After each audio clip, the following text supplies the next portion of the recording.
Never do this on your revolvers. A lot of newbies does this, wherein they swing shot the cylinder. Doing like that.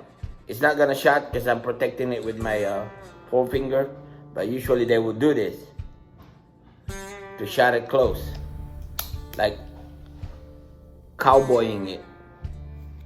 What it can do is damage the crane, damage the hand, and damage this little thing over here, which will affect the timing. Timing meaning when you cock it, the cylinder holes will not align with the barrel, which is actually real dangerous. So again, never swing it shot. Always assist it, like so. Today's a good day. And always think safety.